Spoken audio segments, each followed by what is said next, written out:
Great. So as last week we talked about our food storage, it was about preparing the necessities. If we need to bunker down, we can't get to the shops, we can't go very far, or maybe even we want to halt inflation, getting your food storage now, we save money for when prices go up in the future. And having those things around us, being able to go to the pantry for those, saves us from having to go to the shop more frequently. And as we know, every time we go to the shop, we pick up things extra that we didn't need or plan to get, and we end up spending more money than we wanted to or thought we were going to. So having our food storage set up not only prepares us for should anything happen, loss of income, or all the number of things that could happen and go wrong, but we actually save money as well. So Karina, I shop once a week, and then maybe every 2 weeks I do a bit bigger shop. So I'm increasing my food storage, kind of fortnightly and growing.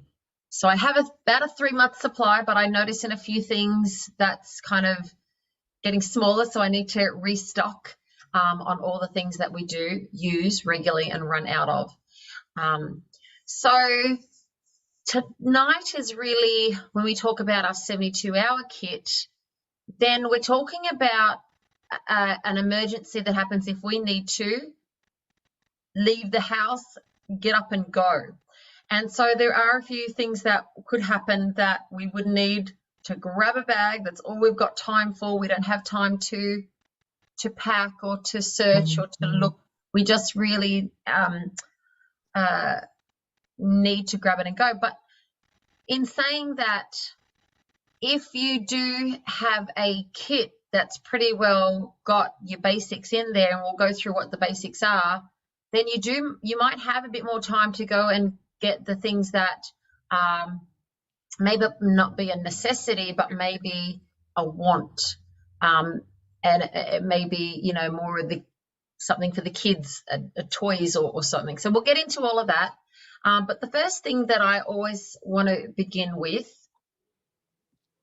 whenever we're talking about emergencies or future planning, is the most important part of any survival plan. And I'm just going to share my screen. I'll share my screen with you all.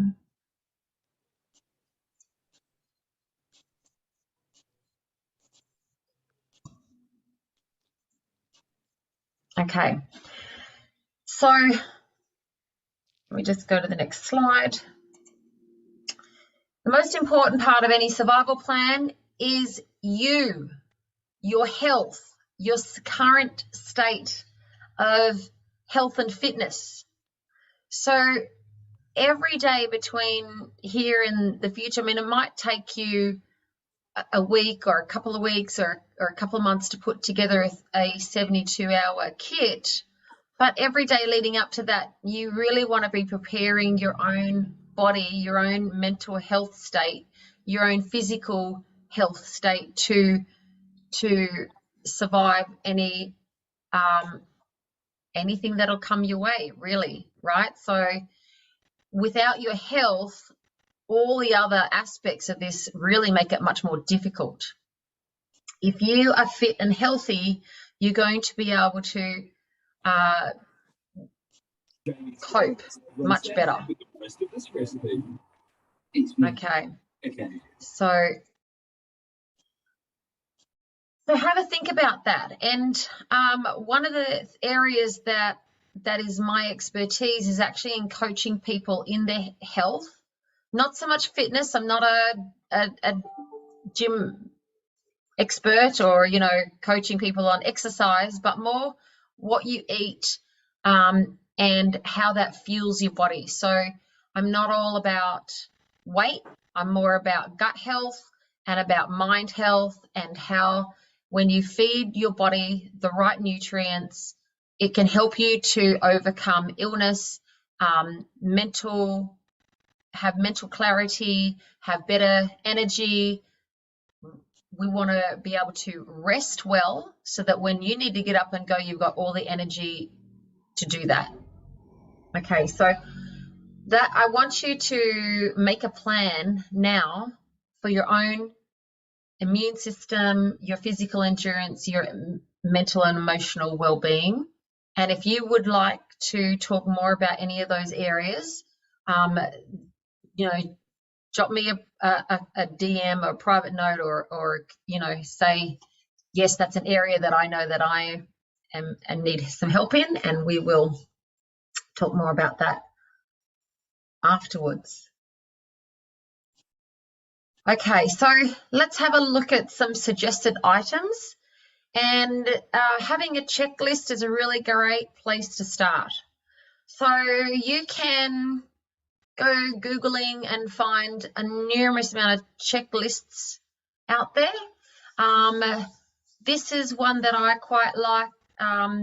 It kind of broke it down a little bit, but we're going to go to another one in a moment as well that will give you a look at a checklist as well. So really, a 72-hour pack comprises of things that you can carry on your back.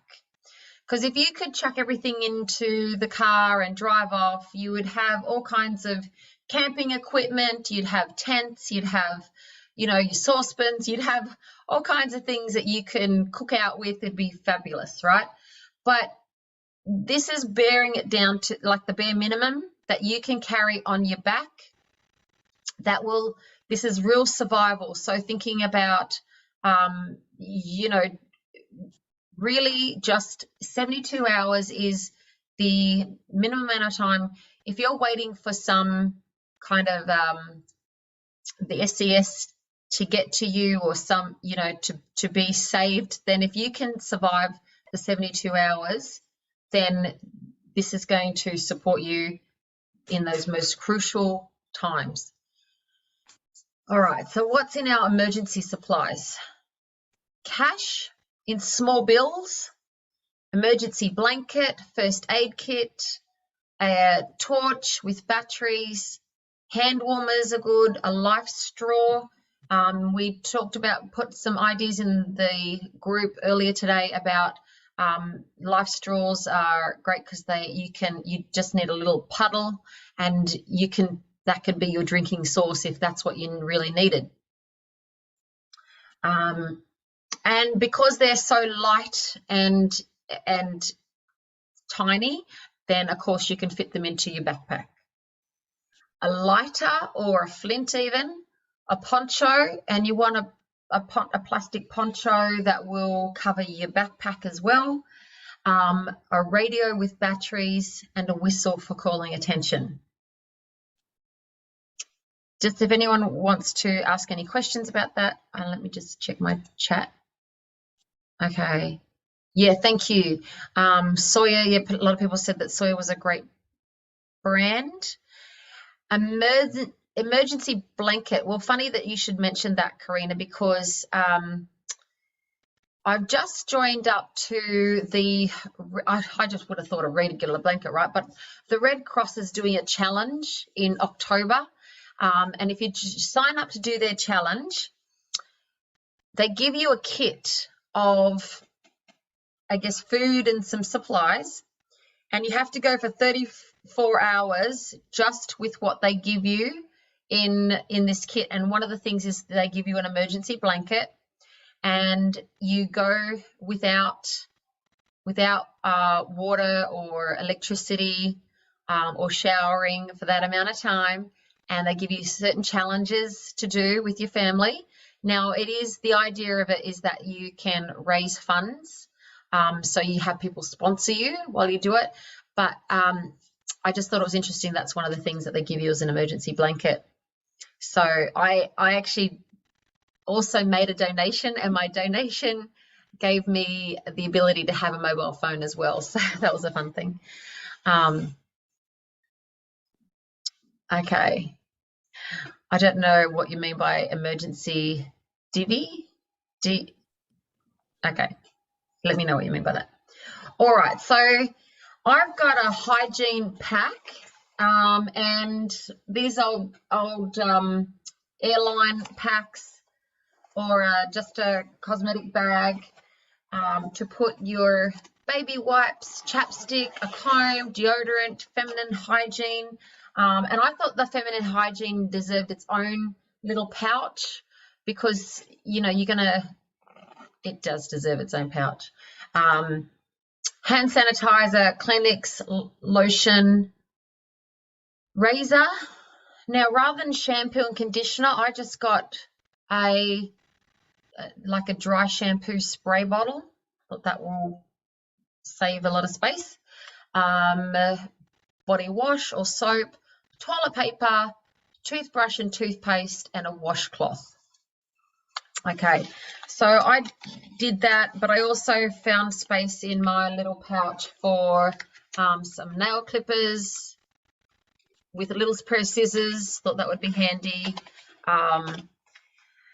My mum put together a nice little pack for me, and she actually put in a few little screwdrivers in there, a little tape measure. I don't know. They were just little odds and ends and things that could actually fit in. They didn't take up any more space, but definitely you want a pen or a Sharpie, a marker, and that's, you know, to leave a note for somebody.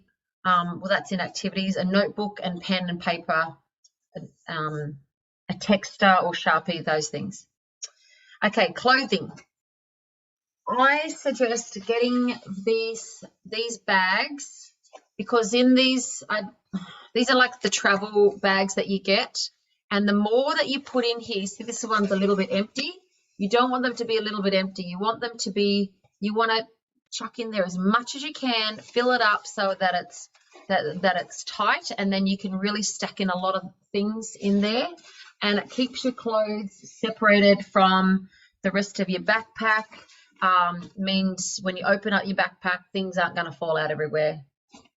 So long shirt and pants. So you want to dress for more warmer, keeping you warm.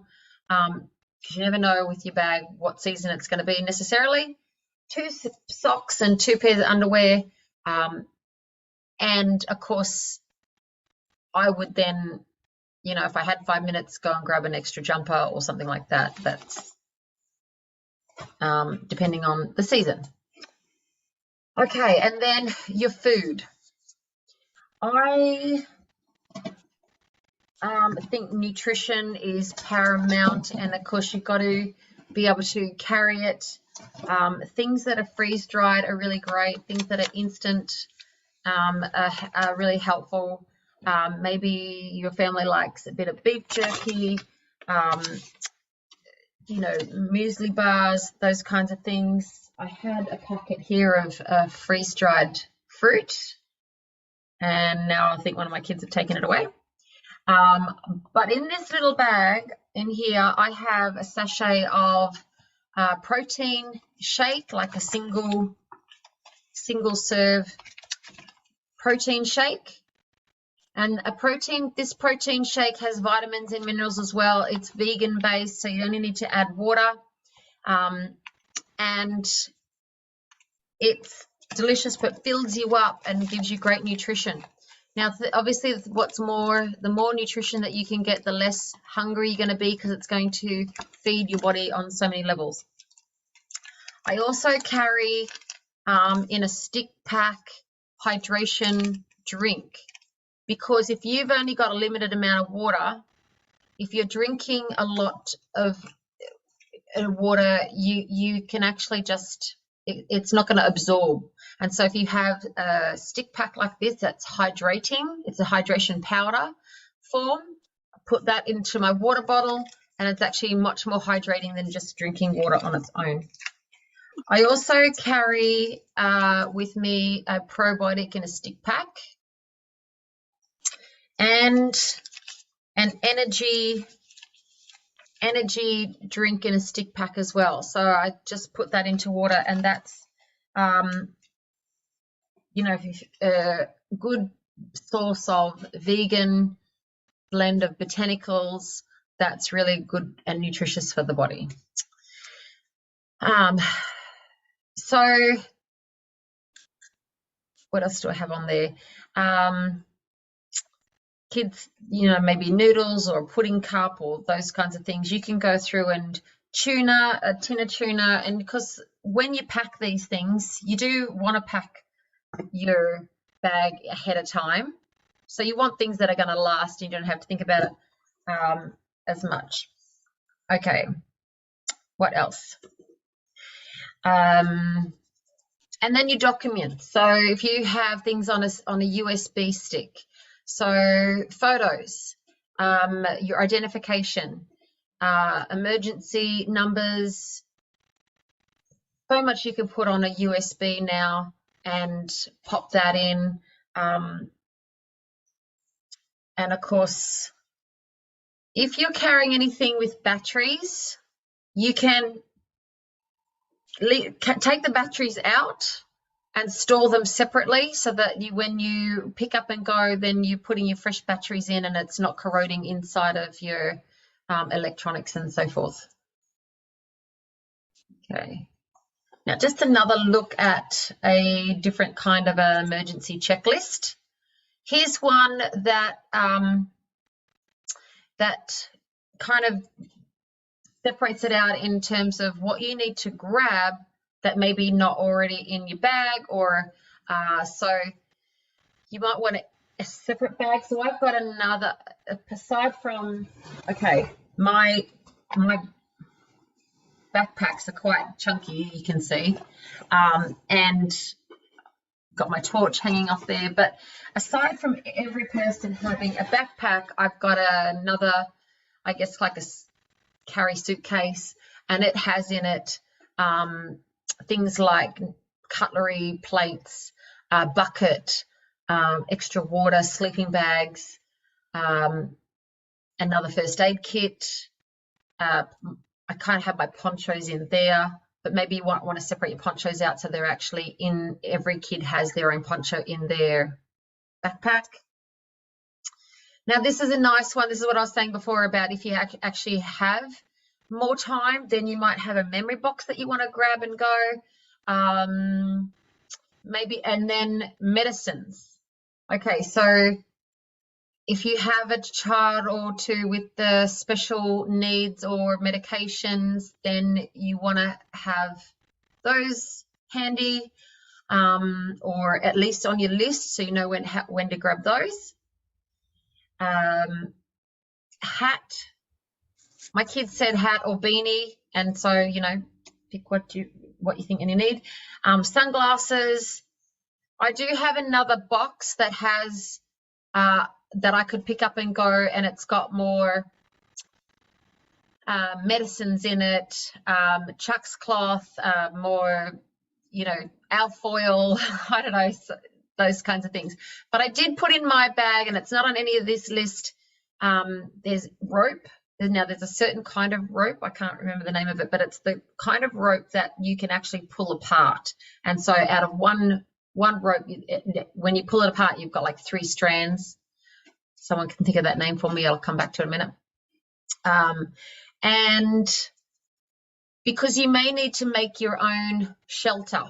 So if you've got gaffer tape, you've got rope, you've got a tarp, or I've got a big heavy duty bags, and I kind of bought it thinking it was a tarp, but it was a bag, and I thought, well, actually that's kind of useful anyway, because I can, it's multi-purpose. I can carry it, or I can cut it and spread it out if I needed to. So okay, do have a book for a journal. And if everyone had their own journal or a notepad in their bag, I think that's really important. It actually can be good for getting your thoughts down, or sending emergency messages, or giving kids something to do, like, tic-tac-toe or whatever.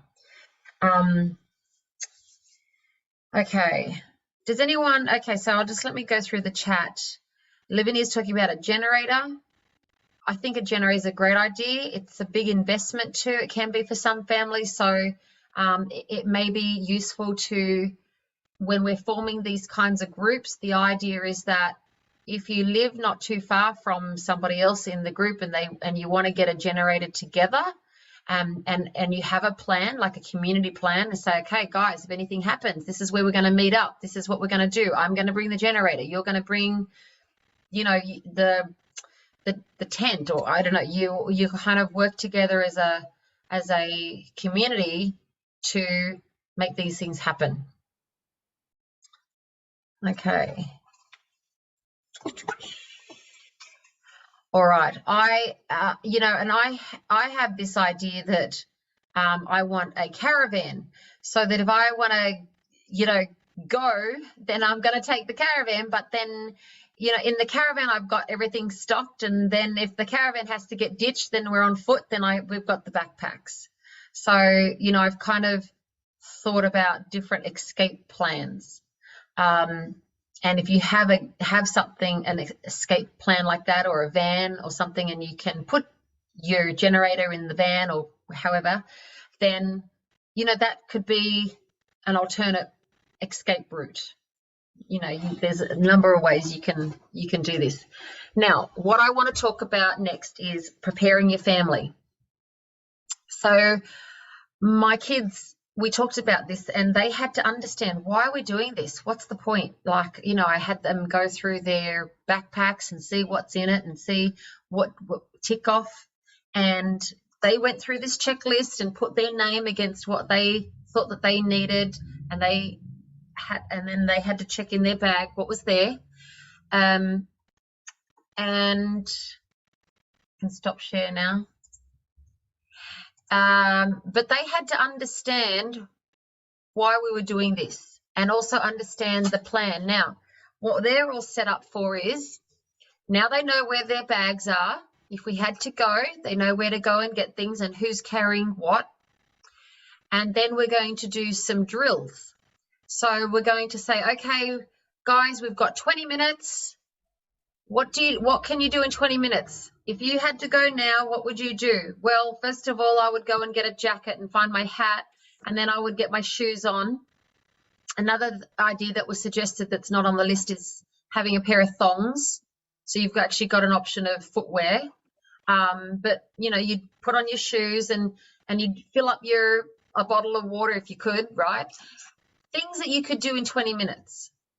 And do that as a drill. Okay, and then we're all going to meet down on the front veranda once we've got all our things. Okay, now we're going to do the drill, and I'm only going to give you 10 minutes. What are you going to do in 10 minutes? And then, bit by bit, we're practicing, and we're going through, so that when the time comes, it's not a shock to the system. We practiced it before. We know what we need. We're all calm. We're not fighting over each other. And then we will learn from our mistakes, what we've forgotten, and then also leading up to our Red Cross weekend.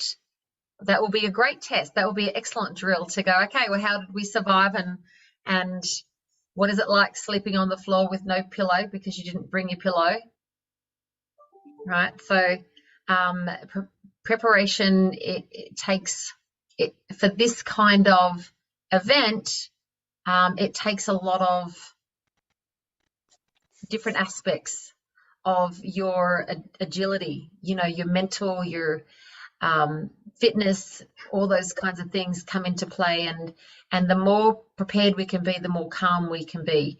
And you might be preparing for yourself, but it might be somebody else that needs the help. But if you have trained yourself and your family, then you're going to be able to help somebody else in need. And I notice that Ali is on now, and she's our RFS girl, and she's able to train in the community with people who fighting fires and needing to escape and not prepared. And it's really difficult on those who are coming in to assist if people are panicking and they're not prepared. But if you are and you can survive, and because you've got everything that you need, then it's actually going to help them to assist someone who's more in struggle. Okay, back to the chat. Solar blankets are great. There's lots of information on the website, and so if anyone comes across any in their research and can add to it in the chat, and if you're not already in the self-reliance and food storage on Telegram chat, please do join that. Hi, Christina. And please do fill in the poll. Okay, so there's a poll in there. If you haven't, a lot of people here have, so thank you for doing that.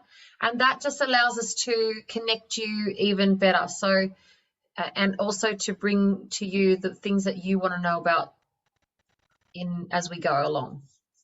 Does anyone want to open up for any questions or comments or anything you want to?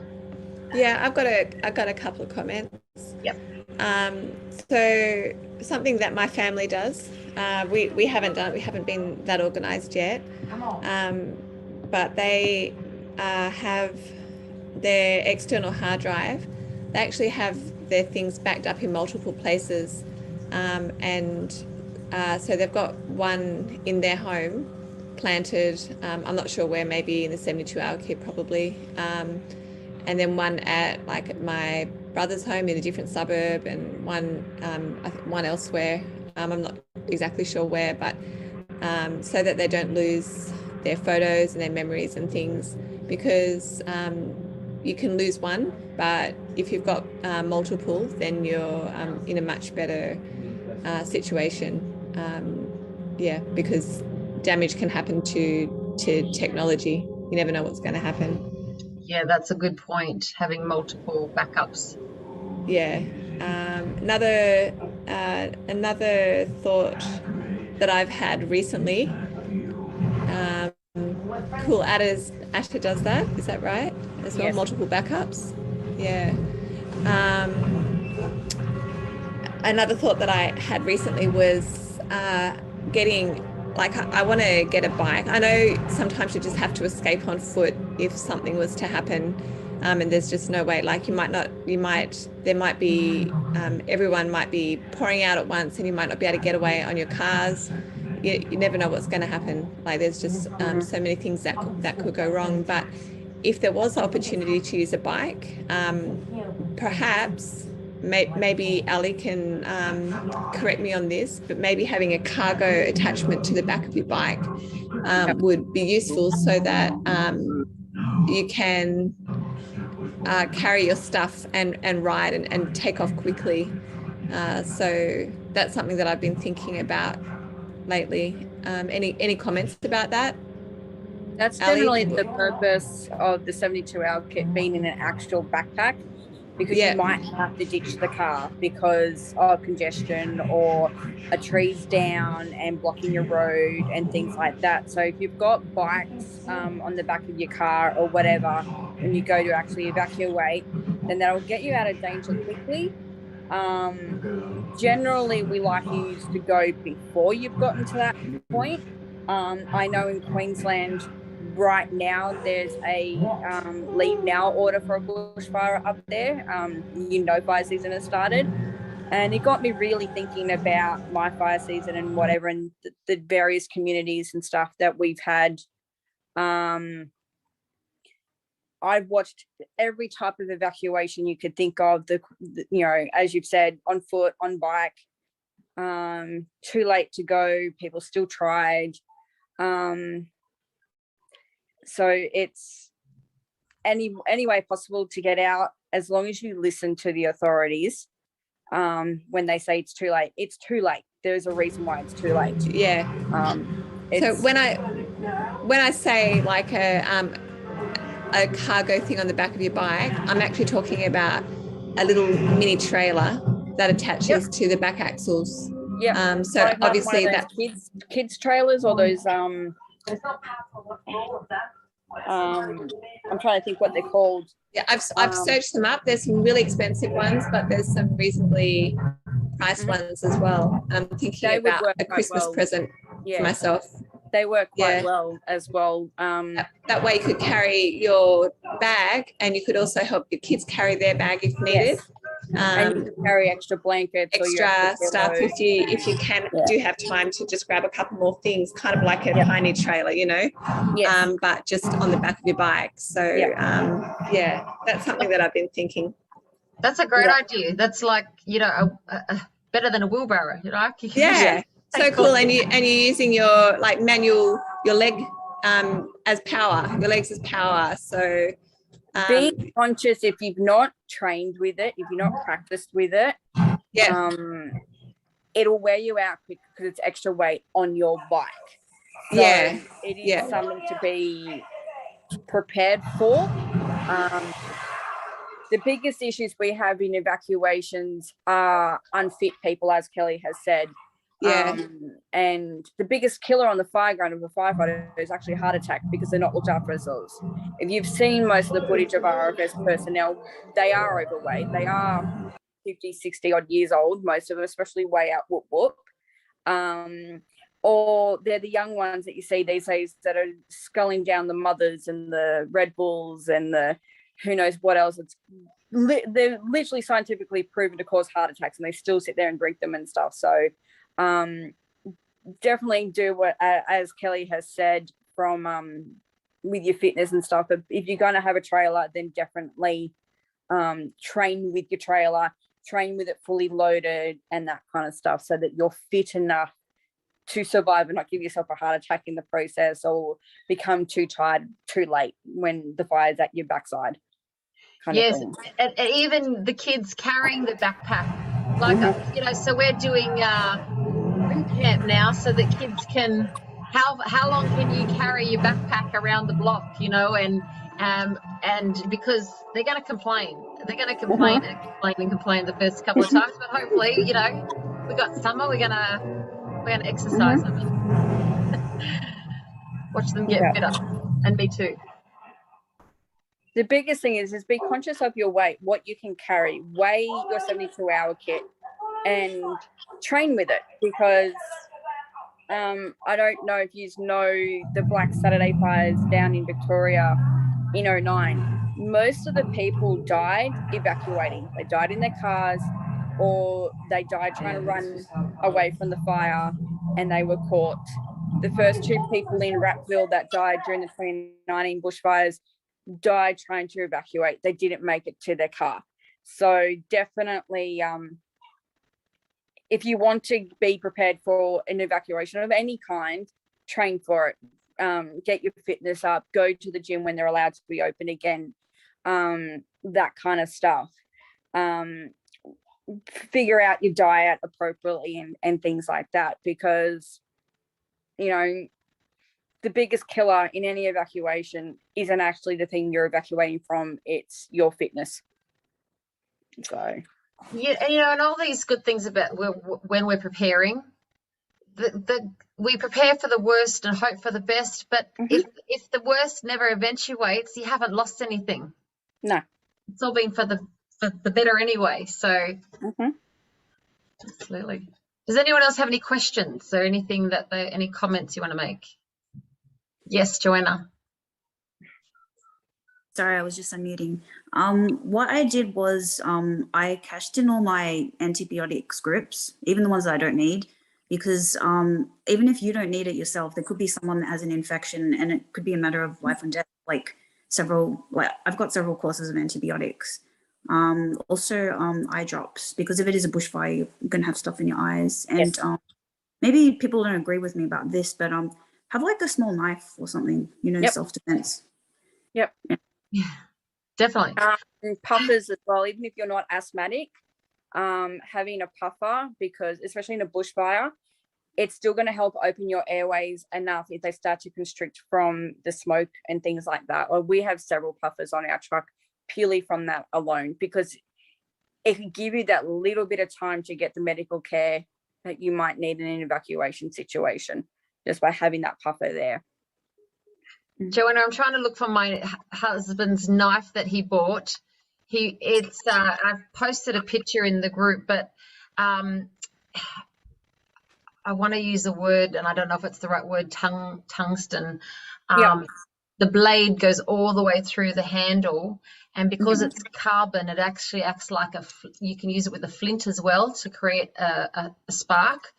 And then, you know, you might need to open a can with a knife. You know, there's so many things that a good knife like that can be used for. So yeah, I would also so it's a utility belt. So I'm trying to get my gear out from where they are. So I use one of these. So I don't know how to flip the screen and stuff. I bought this, I think, off eBay or one of the what do you call them? Surplus supply stores. There used to be one in Penrith. I think it's now gone. There's a store in Richmond, and it's more camping as well. But on it, I have a multi-tool with this little case. So definitely get yourself a multi-tool as well, because it has everything, screwdrivers, the whole 9 yards. Now, I have that, which is RFS related, getting the standpipes and things, and it's also a little crowbar. Can be bought from RFS, say, in Penrith, but I don't know if normal people are allowed to. And a knife with a keychain on the end of it. Just makes it easy to pull it out of my pocket. And yeah, I get made fun of at the station for my belt, but they all come after it when they want to use my tools, because they can't be bothered to get the stuff off the truck. So it's all at hand, it's all within reach, and it's just a couple of less things left on your backpack, but easier to reach than if it is in your backpack or hanging off your backpack as well. So and I would suggest cargo pants of some sort with lots of pockets, so you can shove things like your masks, and what else have I got in there? I've got a head thing that's actually could be a scarf. You can wet it with cold water and it helps cool your body temperature down. You can pull it over your face to act as a mask with the smoke in a bushfire, or from bugs biting you to no end, things like that. You can put it up into your hair to keep your hair off your face if you need to. Kind of like a snood but tighter type thing. So yeah, a lot of us in the RFS that don't like the P2 mask, because for me the P2 masks are ridiculous. They're too big for my tiny little face.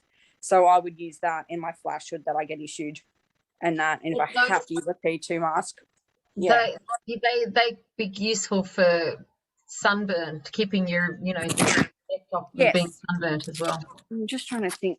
Hang on, where is it? Here it is. This I actually made myself out of a baby, what do you call them? Sleeping bag type thing. And I just cut the end off because I like the donuts all over it, because I was an idiot and trying to be on a diet during the bushfires and wanted to torment myself. But yeah, so it's just a bit of fabric sewed together sort of thing. And you can just, like I said, wet it so it's cold and just keep your body temperature cool and things like that. And yeah, so you can buy them on eBay, Wish, the whole 9 yards, and that camping supply stores. Camping supply stores are absolutely an awesome place to get any sort of supplies on anything, even though you may not think of them as an emergency supply type thing. They're an awesome place to go for absolutely everything you could think of, especially BCF. So yeah. So there used to be a budget camping store at Mitchinbury, and I loved it. It was so good, and it's closed down. Does anyone know anything that compares to that? Richmond. There's one at Richmond? Yeah. What's it called? I cannot remember. I'm bad with names, but location, it's right up the end of the main drag near the secondhand bookshop. So it's across the road from the secondhand bookshop. you're coming from Riverston, and you We end might up we might put that in the chat because we've got some people here from Melbourne and they won't know. Yeah. So, but we do want to connect people from different areas too. So we've so I'll Just before you do. Yep. Just before you do, there's an army surplus store on Horsley Drive at Smithfield. Wonderful. Now I'm not going to close up the meeting. I just wanted to ask if there was any other questions, because otherwise I'll stop share and then we can chat some more with just our group that's on here. So does anyone have any questions that we can answer for people who are not watching live? Yeah, I've got a question or something. I'm sorry about the background noise. There's a movie going on, so I hope it's not too bad. I've just wondered, like, about rotation. Oh, sorry. Yes. The noise is the noise really bad?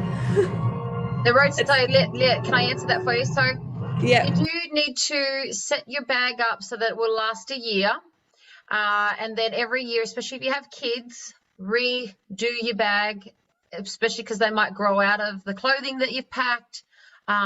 Check the use by dates on your food, add to it, change your water over, all those good things. So yeah, absolutely.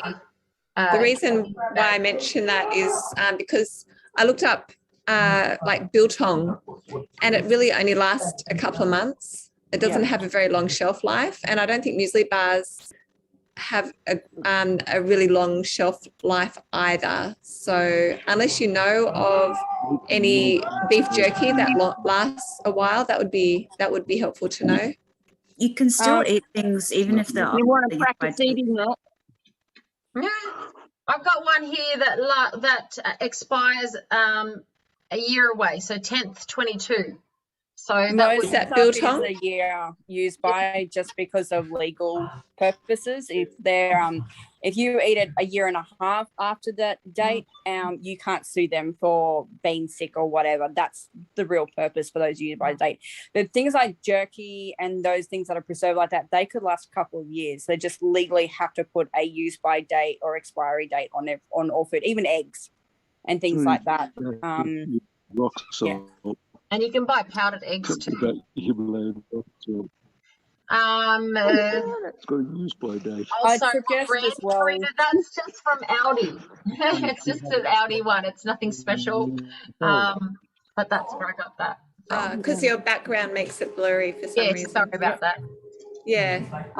I'd also suggest having like a tag or a checklist, like that's lemonade, that you can use a whiteboard marker on and put the use by date on everything. So you have your list of everything that's in your bags and have the use by date and the sizes for the clothes and stuff.